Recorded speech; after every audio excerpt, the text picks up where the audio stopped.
રાધે રાધે રાધે. રાધે. જય સિયારામ. આપણે શ્રી શ્રી જીવ ગોસ્વામીનું ચરિત્ર ચાલે છે, પણ જીવ ગોસ્વામીનું ચરિત્ર લેતા પહેલા એક બે રામજીની વાતો લઈએ. આજે હું અધ્યાત્મ રામાયણ વાંચતો હતો, તો એ અધ્યાત્મ રામાયણમાં બે વાતો મેં નવીન વાંચી. રામ, સીતા અને લક્ષ્મણ ત્રણેય જણા જંગલની અંદર હાયલા જતા હતા તો એક સરસ મજાનું સરોવર આવ્યું, અને એ સરોવરના કિનારે રામ, સીતા, લક્ષ્મણ બેઠા. પાણીની તરસ પણ ત્રણેયને ખૂબ જ લાગેલી હતી, એટલે પગથિયા ઉતરીને ત્રણેય જણાએ પાણી પીધું. ત્યારે જ્યારે હું આ વાંચતો તો શ્લોક, ત્યારે મને એમ થયું કે જુઓ, અનંત કોટી બ્રહ્માંડ નાયક ભગવાન પણ જ્યારે મનુષ્ય બને છે ત્યારે સરોવરનું પાણી પીવે છે, જંગલના કંદમૂળ ખાય છે, અથવા તો કૂવાનું પાણી પીવે છે. ત્યાં એના માટે કોઈ સુવિધા નથી હોતી. હા, સાકેત ધામમાં તો સીતારામ માટે અનેક પ્રકારની સેવાની વ્યવસ્થા હોય છે. અને અહીંયા રામ, સીતા, લક્ષ્મણને એમના સખા સખીઓ ખૂબ લાડકોડમાં રાખે છે, ખૂબ સેવા કરે છે સાકેત ધામમાં. પણ જ્યારે નરલીલા કરે છે ભગવાન, જ્યારે પૃથ્વી ઉપર ભગવાન લીલા કરવા આવે છે, ત્યારે ભગવાનને તળાવનું પાણી પીવું પડે છે, કૂવાનું પાણી પીવું પડે છે, અને જંગલના કંદ મૂળ પણ ખાવા પડે છે. કારણ કે ભગવાન નર લીલાનું અતિક્રમણ નથી કરતા. નરલીલા કરે અને જંગલમાં બધી સુખ સુવિધા ભોગવે તો એ નર લીલાની મજા છે ને, એ મજા ફીકી પડી જાય છે. એટલે ભગવાન જયારે નરલીલા કરે છે, ધરતી ઉપર લીલા કરે છે, ત્યારે પૂર્ણ રૂપે મનુષ્ય ભાવની જ લીલા કરે છે. પૂર્ણ રૂપે મનુષ્ય ભાવની લીલા, એમાં બિલકુલ એટલે બિલકુલ શંકા નથી. આવી વસ્તુ છે. એટલે ભગવાન રામ, સીતા અને લક્ષ્મણ સરોવરનું પાણી પીવે છે, અને સરોવરનું પાણી પી અને પછી અહીંયા ઘટાદાર વૃક્ષ હતું વડલાનું, એ વડલાના ઝાડવા નીચે બેસે છે રામ, સીતા અને લક્ષ્મણ. તો અહીંયા બેઠા ને તો એટલામાં વિરાધ નામનો રાક્ષસ આવ્યો. એ વિરાટ નામનો રાક્ષસ રામજીને એમ કહે છે કે સીતાજીને છોડીને ભાગી જાવ, તો તમારા પ્રાણ બચી જશે, કે નહીતર તમારા પ્રાણ બચશે નહીં. કોઈ પણ રીતે હું તમારા પ્રાણ બચવા નહીં દઉં, કે ચાલો ભાગો અહીંથી કે. તો રામજી હસે છે, કારણ કે રામ તો સાક્ષાત ભગવાન છે, એને વળી વિરાટ રાક્ષસથી ડરવાની શું જરૂર છે. ભગવાન ક્યારેય કોઈથી ડરતા નથી, કારણ કે ભગવાન તો કાળના પણ કાળ છે.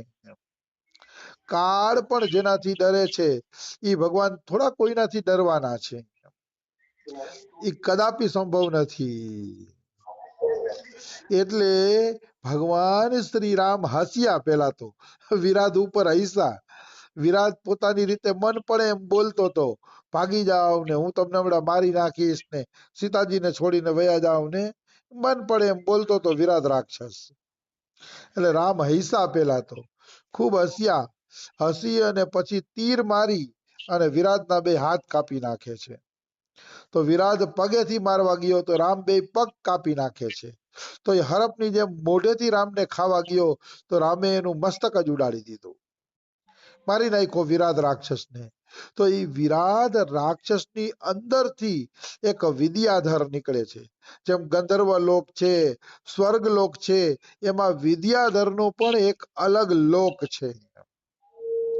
તો એની અંદરથી વિદ્યાધર નીકળો. તો વિદ્યાધર નીકળો ને એટલે એને રામની સ્તુતિ કરી કે હે રામ, હું દુર્વાસાના શ્રાપના કારણે અસુર બન્યો હતો, પણ આજે તમે મને મારીને દુર્વાસાના શ્રાપમાંથી મુક્ત કરી દીધો છે. આજે હું દુર્વાસાના શ્રાપમાંથી મુક્ત થઈ ગયો છું અને અતિશય પ્રસન્નતાનો અનુભવ કરું છું. પણ હે રામ, મારે તમારી પાસેથી 3 વસ્તુ માગવી છે કે. તો રામ કે બોલો શું 3 વસ્તુ માગવી છે?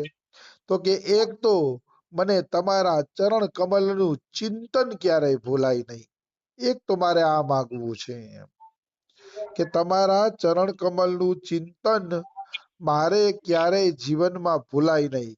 બીજું, મને તમારા નિષ્કામ અને પ્રેમી ભક્તોનો સંગ આપો.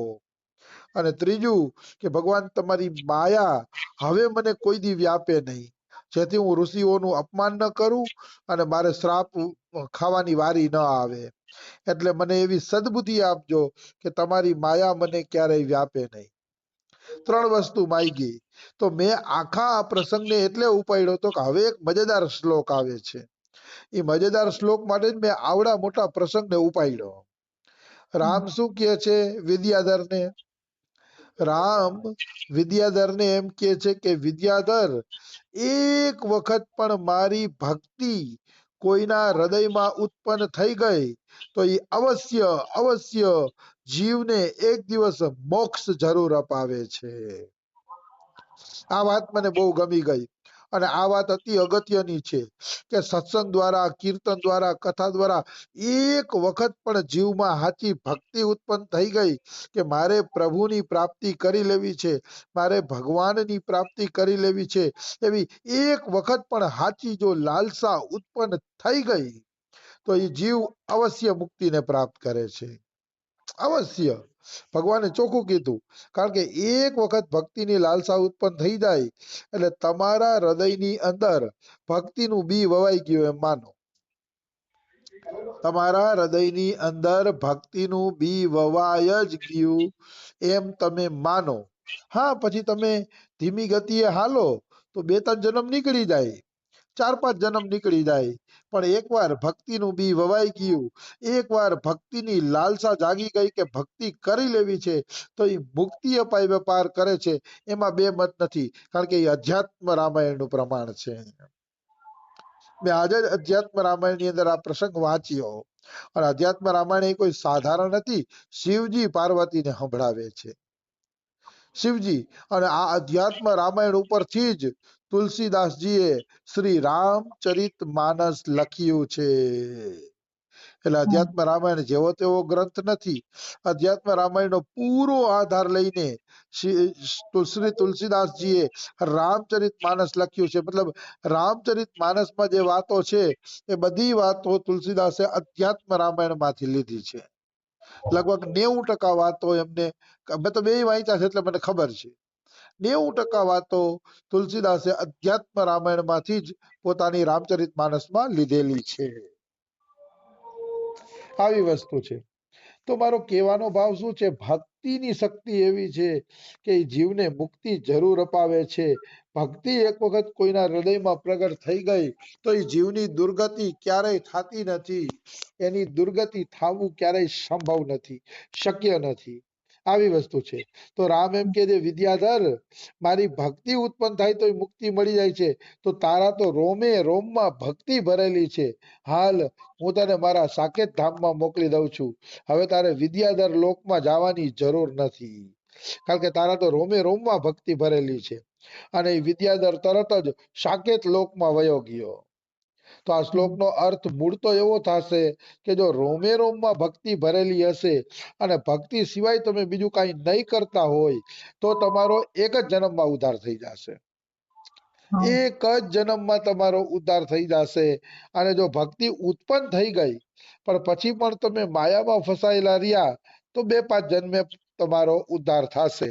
હવે તમારે લોકલ ગાડીમાં બેસવું છે કે એક્સપ્રેસ ડિલક્સ ગાડીમાં બેસવું છે એ હવે વ્યક્તિએ પોતાને વિચારવાનું છે. ભક્તિ કરતો કોઈ પણ વ્યક્તિ મુક્ત તો થશે જ. અધ્યાત્મ રામાયણે પ્રમાણ આપી દીધું કે ભક્તિ કરતો કોઈ પણ પ્રાણી એક દિવસ સંસાર સાગરમાંથી મુક્ત થશે અને જરૂર રીતે મુક્ત થશે. પણ હવે એ ડિલક્સ ગાડીમાં એક જ જન્મમાં મુક્તિ કરવી કે 4-5 જન્મ લગાડી દેવા એ હવે એ વ્યક્તિએ જોવાનું રહેશે. એ કેવળ અને કેવળ એ વ્યક્તિએ જોવાનું રહેશે. વ્યક્તિ જો સરખી રીતે હાલતો હશે તો બહુ ઝડપથી કદાચ ઉદ્ધારને પાત્ર બની જઈ શકે છે. અને ધીરે ધીરે હાલે તો એ પ્રમાણે પછી એ મુક્તિને પાત્ર બને છે. આવી વસ્તુ છે. તો એક મેં અધ્યાત્મ રામાયણ માંથી આ નવો પ્રસંગ વાંચ્યો તો એ કીધો વિરાધ વધનો પ્રસંગ એમાં આ આવે છે. અને છેલ્લે એવું આવે છે કે જે રામ કથાનું પાન કરે છે, જે રામના ચરિત્રોનું ગાયન કરે છે, એ નિશ્ચિત રૂપે પ્રેમા ભક્તિની પ્રાપ્તિ કરે છે અને સાકેત ધામની પ્રાપ્તિ કરે છે. એમાં કોઈ એટલે કોઈ શંકા નથી જેને રામજીના ચરિત્રોમાં પ્રેમ છે.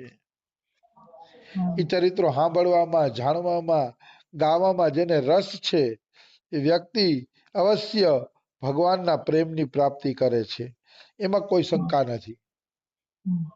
હવે આ જ અધ્યાત્મ રામાયણની અંદર એક બીજો પ્રસંગ આવે છે, એ પણ હું તમને કહું. વિરાધ રાક્ષસને મારીને રામજી આગળ વધ્યા. વિરાધ રાક્ષસ તો મરી ગયો, પછી વિરાધ રાક્ષસને મારીને રામજી છે ને આગળ વધે છે. આગળ વધ્યા તો સરભંગ ઋષિનો આશ્રમ આવ્યો. તો સરભંગ ઋષિના આશ્રમમાં પહોંચ્યા. સરભંગ ઋષિ અતિ હરખાઈ ગયા કે આજ તો મારા પ્રભુ મારે આંગણે પધાર્યા છે. ઓહો, મારું સૌભાગ્ય, મારા ધન્ય ભાગ. એટલે સરભંગ ઋષિ અતિ પ્રસન્ન થઈ ગયા અને રામજીના એના ચરણ ધોવે છે. ચરણ ધોઈને આસન ઉપર બેસાડે છે અને કંદમૂળ અને ફલ ફૂલ ખાવા આપે છે. કંદમૂળ અને ફલ ફૂલ એને ખાવા આપે છે સરભંગ ઋષિ. ત્યારે રામ સરભંગને કહે છે કે હે ઋષિ મુનિ, કુશળ તો છો ને? ત્યારે સરભંગ કહે છે કે રામજી, હું કુશળ જ છું અને તમારી વાટ જોઈને જ બેઠો હતો. જો આ મારી ચિતા તૈયાર જ છે. આ બળબડતી ચિતામાં પડીને મારે ભગવાનના ધામમાં જવાનું છે. ભગવાનના ધામમાં જવાની પૂરી તૈયારી છે, પણ હું આપના દર્શનની વાટ જોતો હતો. એ કે આપનું દર્શન મને પ્રાપ્ત થઈ જાય તો આપના દર્શન કરી અને પછી હું છે ને કે ભગવાનના ધામમાં જાવ એમ. તો તમારી જ વાત જોઈને બેઠો હતો. તો રામ કે લ્યો, હું તો આવી ગયો. એ કે હવે તમે મારા દર્શન અહીંયા જ કરી લીધા, તો ધામમાં જવાની શું જરૂર છે? તો કે નહીં નહીં, ધામમાં તો હું જઈ શીખીએ, પણ પ્રભુ એટલું જરૂર કહીશ. મેં આ કહેવા માટે જ આ પ્રસંગ ઉપાડ્યો છે સરભંગ ઋષિનો.